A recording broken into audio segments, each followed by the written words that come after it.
I think it has been a tendency of many movements to produce party expressions from the old working class movements with the development of socialist and communist parties to the new social movements with the development of green parties. There have always been the perception of the need to combine activism in the streets with the creation of channels of access to the institutions. What happened with the global justice movement and the anti-austerity protest is that this process happened very quickly.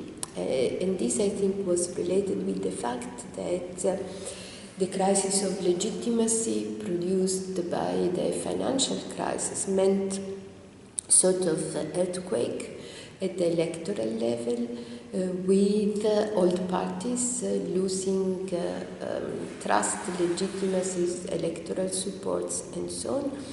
And so, how can I say, almost in an hydraulic way, empty spaces being occupied by new emerging parties, very often to an extent which had not been even dreamed of by the activists themselves. So think about the histories of Podemos. I don't think that there was the perceptions that it could have been so successful so quickly.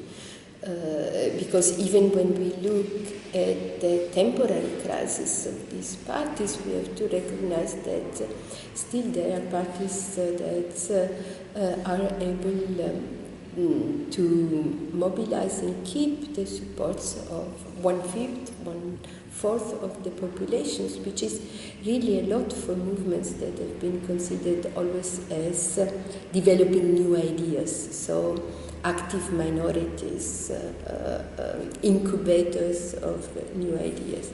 Now there was a huge capacity of these parties to grow. Again, Latin America is another example of movements like the Cocaleros in Bolivia being able to develop parties that we cannot see as, say, dependent on these movements, but for sure would have never been founded and would have never been successful without the presence of this type of massive and successful movements. There is one of the observations is that often parties almost steal energies from movements. That when activists undergo electoral ways, this means they are less available to be in the streets. And I think this is an observation that we can make. It is true that party politics developed on the left while street politics was declining, but I think that the street politics was declining anyhow, and that electoral politics, which is not so resonant with the traditional preferences of social movement activists, was just, how can I say, one of the potential options that was tried and tested because it was impossible to keep people in the streets for years and years. So I think that it was more typically decline of cycle of protest that produces electoral options. And these electoral options have been opening up very quickly for many progressive movements nowadays. So what we have studied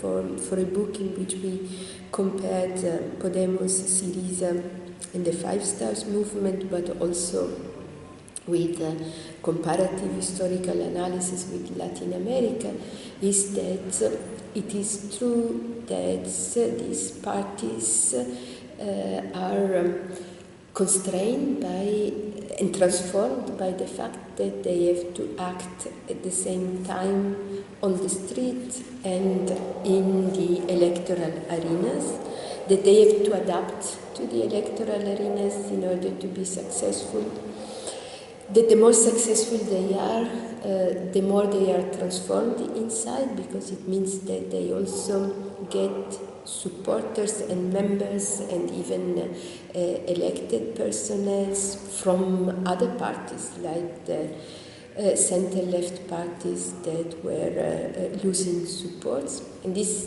is not always, can I say, it's not bad or good per se, it's just a fact of life. Success comes with convincing electors of other parties that you are better, but this also means then you are influenced by a sort of electoral contingent development of opportunities.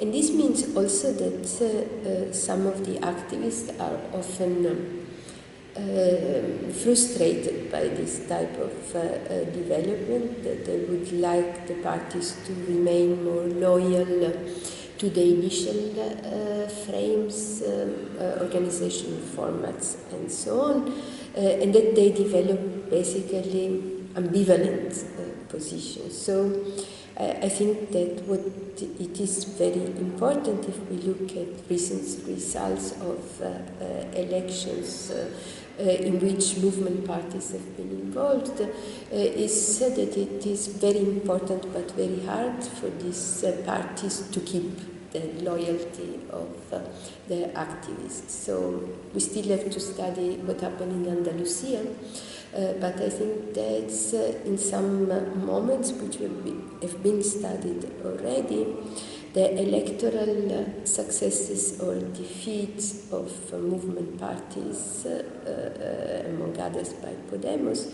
was very much related with the capacity to convince their own supporters to go and vote. And this is a challenge, because social movement activists are critical people, and they are not people that go to vote for one party because there is no alternative. So you really need to convince and mobilize them. And this is the main challenge when you at the same time want or need to talk to a different type of audience. So I think it has always been the challenge for these hybrid actors like movement parties to remain capable of combining the aims and belief, also the norms of social movements in terms of what to do, but also in terms of how to do it, developing alternative models of parties.